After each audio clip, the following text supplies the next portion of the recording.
Mais sans doute le faisait-il surtout pour faire bénéficier Charlie des moindres économies de bout de chandelle, l'entretenant en somme richement, sans que Gilberte s'en aperçût ni en souffrit. Peut-être même, croyant le violoniste dépensier, comme tous les artistes, Charlie s'intitulait ainsi sans conviction et sans orgueil pour s'excuser de ne pas répondre aux lettres, etc., d'une foule de défauts qu'il croyait faire partie de la psychologie incontestée des artistes.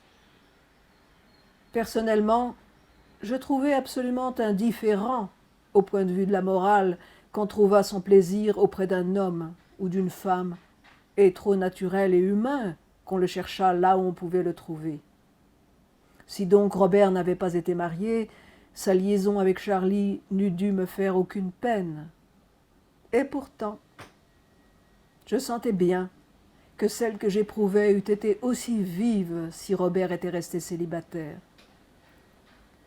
De tout autre, ce qu'il faisait m'eût été bien indifférent, mais je pleurais en pensant que j'avais eu autrefois pour un Saint-Loup différent une affection si grande, et que je sentais bien à ces nouvelles manières froides et évasives qu'il ne me rendait plus. Les hommes, depuis qu'ils étaient devenus susceptibles de lui donner des désirs, ne pouvant plus lui inspirer d'amitié. Comment cela avait-il pu naître chez un garçon qui avait tellement aimé les femmes que je l'avais vu désespéré jusqu'à craindre qu'il se tuât, parce que Rachel, quand du Seigneur, avait voulu le quitter. La ressemblance entre Charlie et Rachel, invisible pour moi, avait-elle été la planche qui avait permis à Robert de passer des goûts de son père à ceux de son oncle, afin d'accomplir l'évolution physiologique qui, même chez ce dernier, s'était produite assez tard. Parfois pourtant, les paroles d'Aimée revenaient m'inquiéter. Je me rappelais Robert cette année-là à Balbec. Il avait, en parlant au liftier, une façon de ne pas faire attention à lui, qui rappelait beaucoup celle de M. de Charlus, quand il adressait la parole à certains hommes. Mais Robert pouvait très bien tenir cela de M. de Charlus, d'une certaine hauteur et attitude physique déguermante, et nullement des goûts spéciaux au baron. C'est ainsi que le duc de Guermantes, qui n'avait aucunement ses goûts, avait la même manière nerveuse que M. de Charlus de tourner son poignet comme s'il crispait autour de celui-ci une manchette de dentelle, et aussi dans la voix, des intonations pointues et affectées, toute manière auxquelles chez M. de Charlus on eût été tenté de donner une autre signification, auquel il en avait donné une autre lui-même. L'individu exprimant ses particularités à l'aide des traits impersonnels et ataviques, qui ne sont peut-être d'ailleurs que des particularités anciennes fixées dans le geste et dans la voix.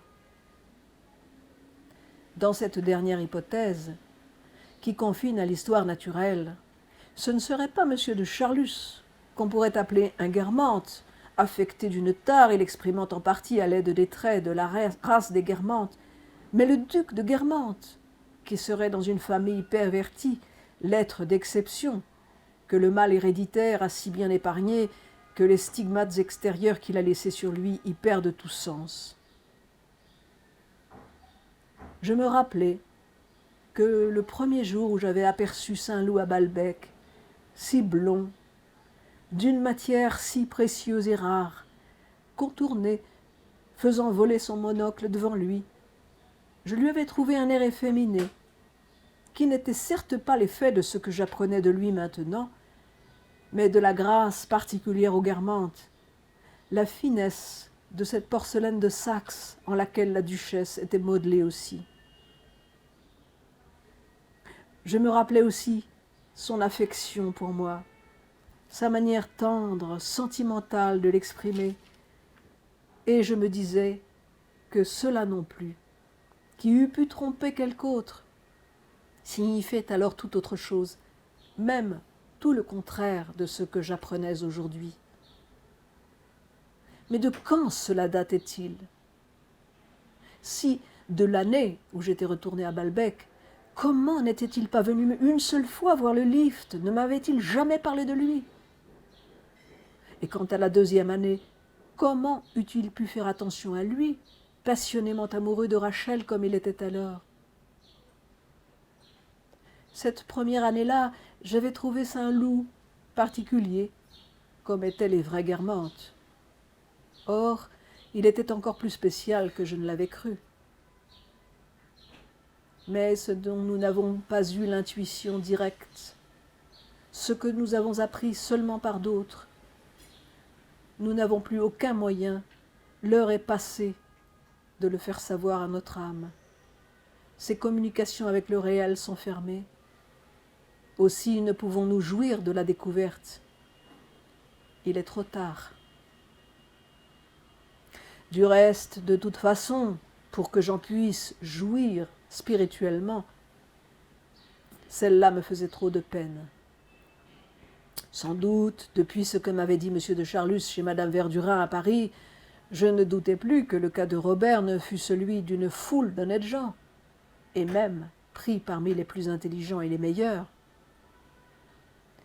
L'apprendre de n'importe qui m'eût été indifférent. De n'importe qui, excepté de Robert.